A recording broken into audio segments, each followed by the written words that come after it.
Look at the Paris 2024 Olympics, and you'll find a 52-year-old Snoop Dogg co-hosting the world's biggest broadcast. He is a global chameleon, seemingly fearless in front of the camera. But in the early 90s, the reality was different.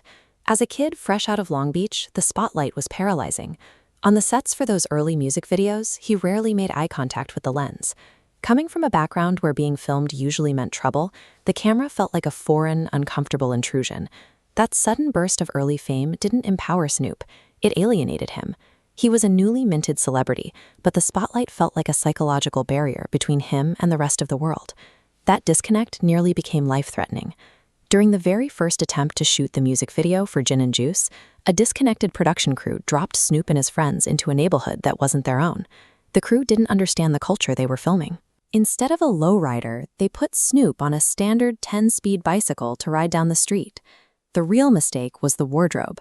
The production team provided hats with colors and letters that matched a local rival gang, whose actual territory they were currently filming in. Rival gang members quickly surrounded them. Snoop and his crew had to sprint to a single production van, piling inside and speeding off to escape the confrontation.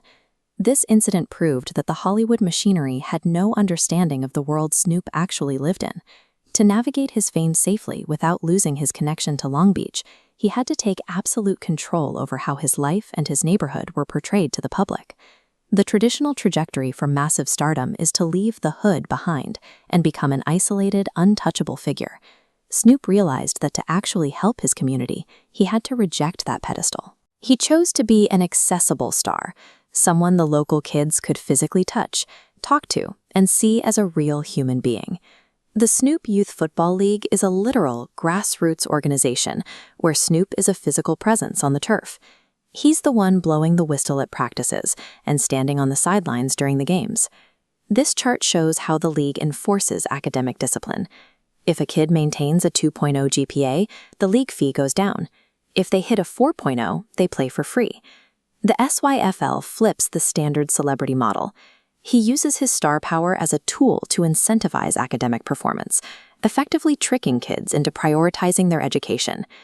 In a community where many players are raised by single mothers, the coaches often step in to function as surrogate fathers.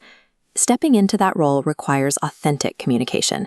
Snoop and his assistant coaches use the raw, unfiltered language the kids hear every day to earn their respect and keep their attention. Underfunded schools often teach kids to chase abstract dreams, like being an astronaut, which can feel unreachable. Snoop provides goals that are visible and immediate. He brings real replica Super Bowl rings directly to practice for the kids to touch and hold.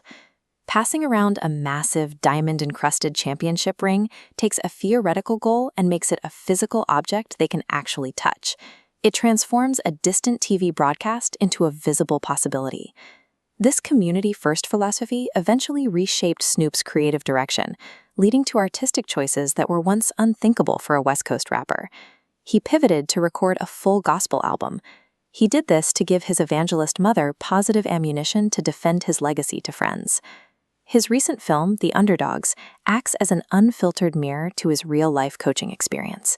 It intentionally refuses to water down the reality of fatherless athletes. His most acclaimed and authentic art now comes from stripping away the Hollywood polish and reflecting the gritty, unvarnished reality of his mentorship. The long-term impact of the league is clear. Former players have grown up to become county sheriffs and NFL champions. Major cultural voices got their start on these fields. Rapper Vince Staples was an SYFL player long before he entered the music industry.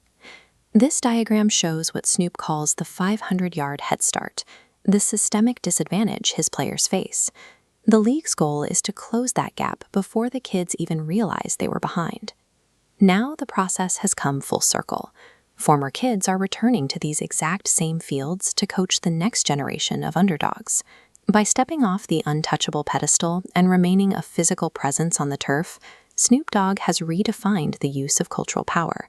His legacy is measured by the underdogs he helped